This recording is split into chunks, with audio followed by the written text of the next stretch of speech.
Shalom and welcome back to the Middle East in less than 5 minutes. I'm Miguel, your host, and this is part 2 of our series From Marx to Hamas, how ideas became weapons.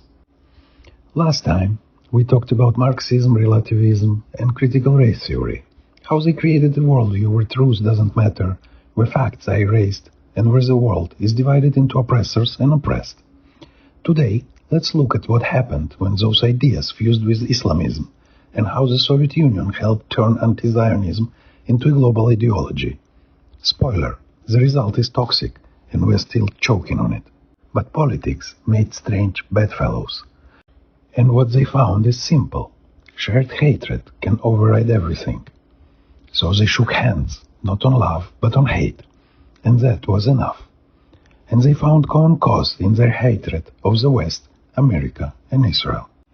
They looked at Israel and saw the same thing, a symbol of Western power, colonialism, capitalism, corruption. To Islamists, Israel was the infidel foothold in Muslim land. To Marxists, Israel was the forward base of American imperialism. And if you share an enemy, you can build an alliance. And here's where history matters. In the 1960s, the Soviet Union poured resources into weaponizing the Palestinian cause. Moscow trained and armed the PLO, coached Yasser Arafat, and flooded the world with propaganda that painted Israel as a colonial, racist project. The KGB even helped draft language equating Zionism with apartheid and racism, the same slogans we still hear today. Why? Because it was useful.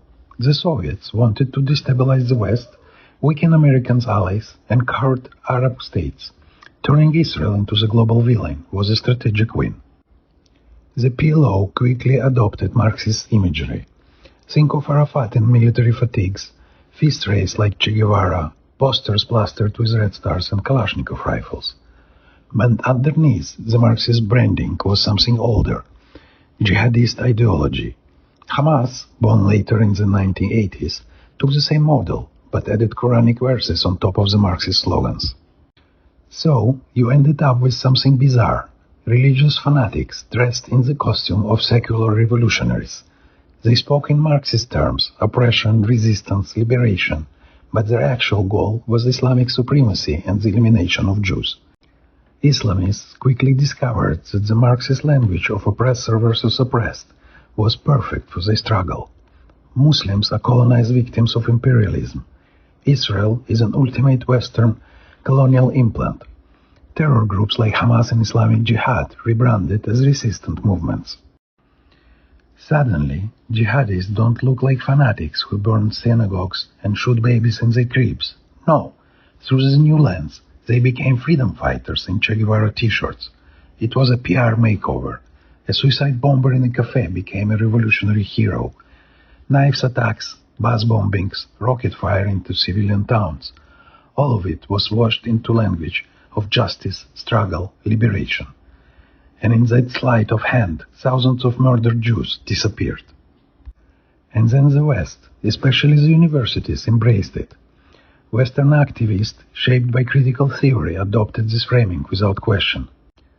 On campuses in London, Paris, and New York, you now see Hamas flags flying right next to socialist banners.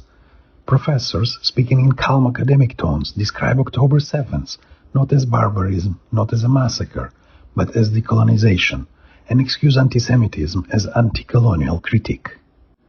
Relativism told them don't judge other cultures. CRT told them always side with the oppressed. So when Hamas live-streamed slaughter, Western activists said, well, what choice did they have? And some in the West actually celebrated, because the narrative told them it was the oppressed striking back.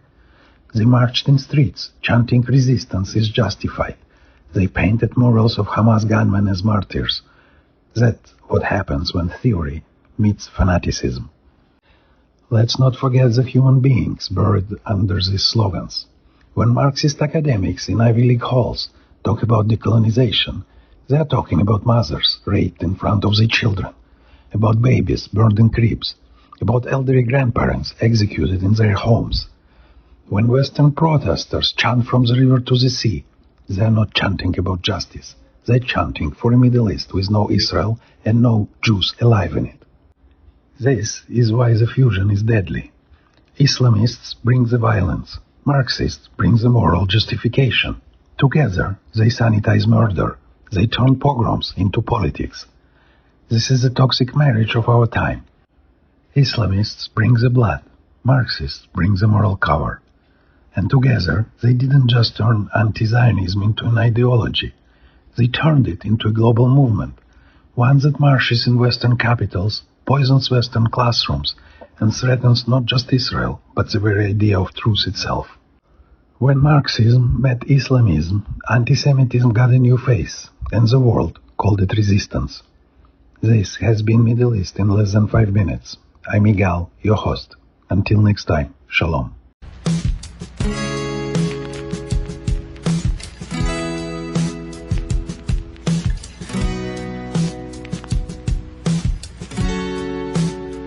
Ha ha ha!